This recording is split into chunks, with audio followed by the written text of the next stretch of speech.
Hey, what's going on? It's your boy Revs. In this video, I'm going to show you how to make a Reese Bass. Right now, in Serum, I got a little generic bass line, and I just got Serum open with the initiated patch. It's just a saw wave, and let's see how that sounds.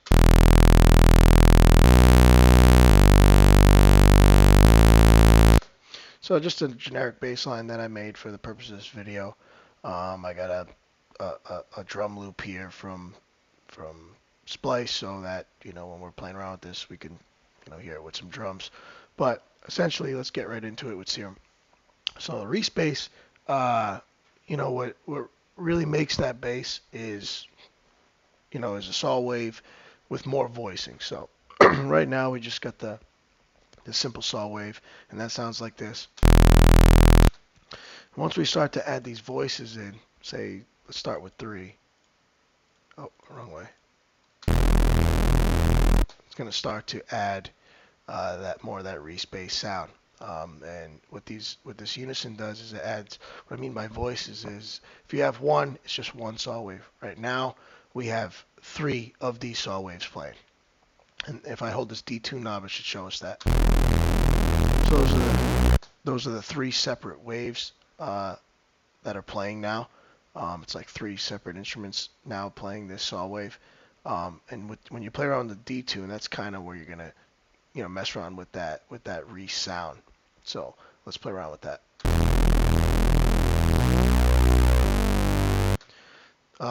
As you go closer, the more sort of in phase they'll be with each other, and then as you start to separate them, it's going to sort of put them out of timing with each other and create more width and more of that Reese sound. So let's go the opposite way.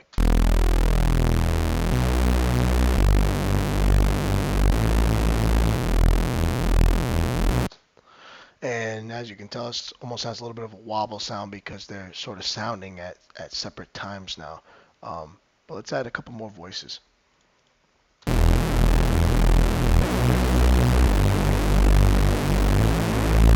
And as you can see, it's starting to get some motion to it and whatnot. But essentially, this is the most generic form of a Reese bass. You're going to be using saw waves. You're going to have more voices, and you're going to sort of mess around with this D-tune to get it, to where you want it to be. But, to fatten this up a little bit, I'd probably add in some white noise.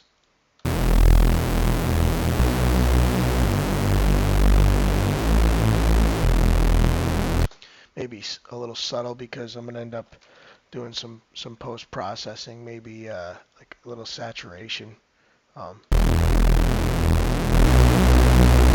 Fatten up the noise, maybe add the amp plug-in. Put it on clean, bring the dry wet down a lot.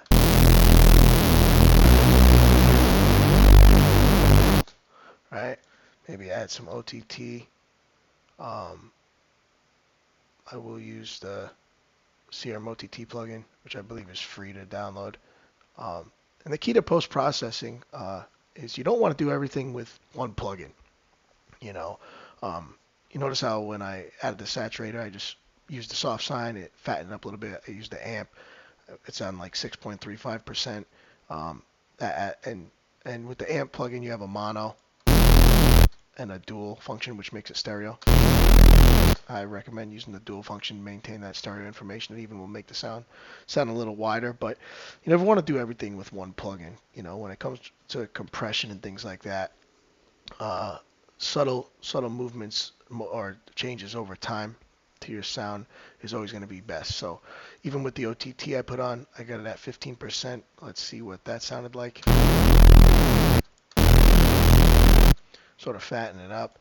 I might add another one. Instead of using it on 100%, we use a couple with 15%. Right? Maybe a little bit of reverb. Oh.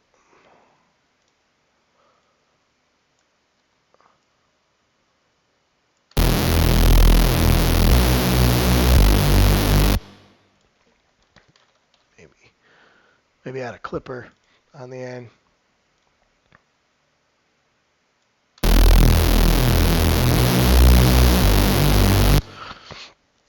And as you can notice, I mean, why add the clipper? Because if you notice, you look at this Reese Bass. Let me put this back up. With these Reeses, they don't really. It's moving in and out of amplitude with the different voices and the phasing that's going on. So the clipper will help you level out that sound. So if I put it on 50%,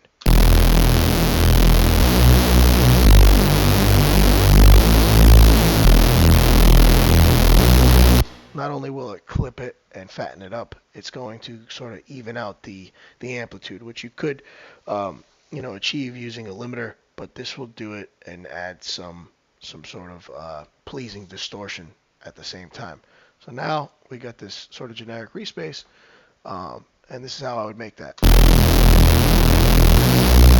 Let's add some drums in.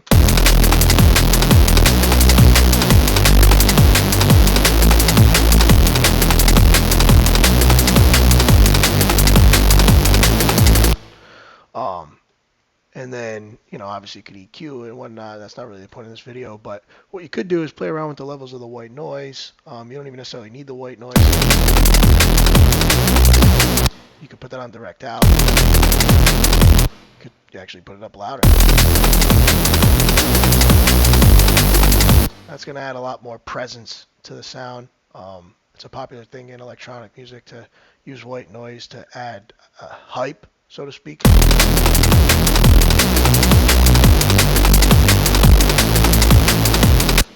But and then again, you can play around with the detune.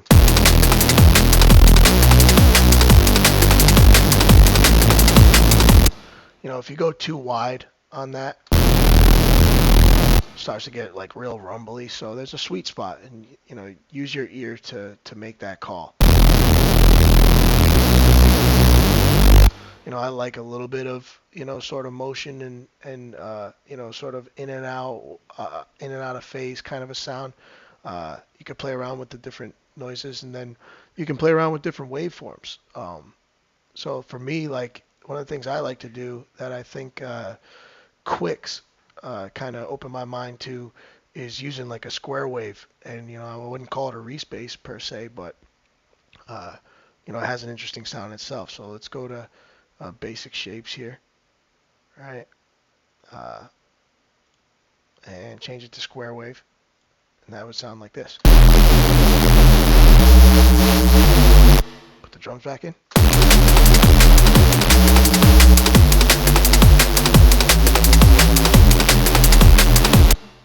Right?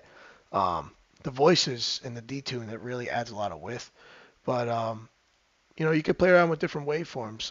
Like I got some different things. I actually got the Korg MS2000 hardware synthesizer. I got the waveforms for that, so I got several different types of saw waves I could use. I also have the massive waves downloaded. You can do this online. I don't exactly remember how I did it. I had to watch a YouTube video. You'd have to do so. But you can sort of import additional waveforms from other synths and stuff and use them in Serum, which is a really cool function of Serum. But let's see what that sounds like with this.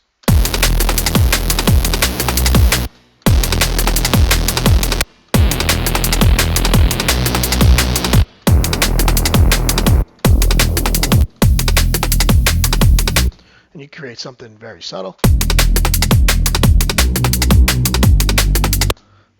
or you could, automate that, square to sign. Let's see.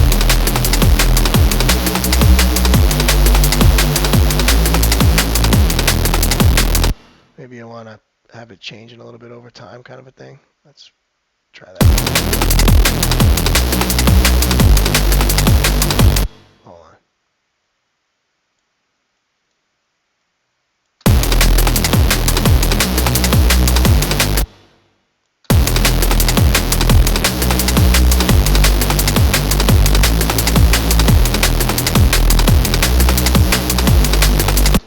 And honestly, we got something kind of sick. And then, you can play around with that in your song, adding different layers.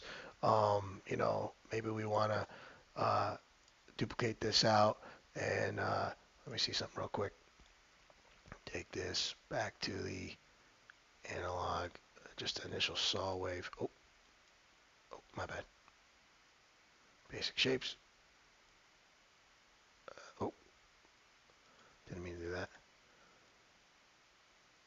saw wave. Oh,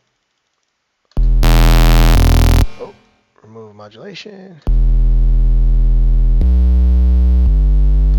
You know, maybe add this layer in. I got a lot of processing on it. Let's take that off.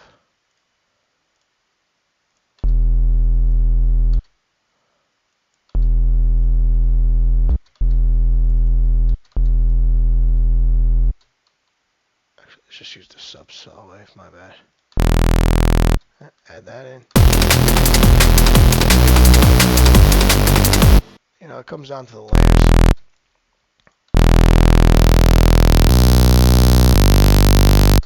All right, maybe we want this one on mono. Add it in.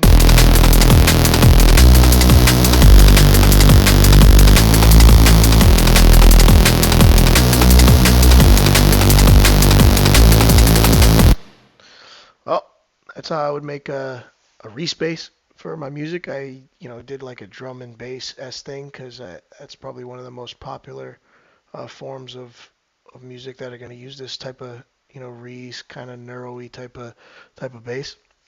And play around with waves, play around with different effects. Add flanger to it, phasers, things like that.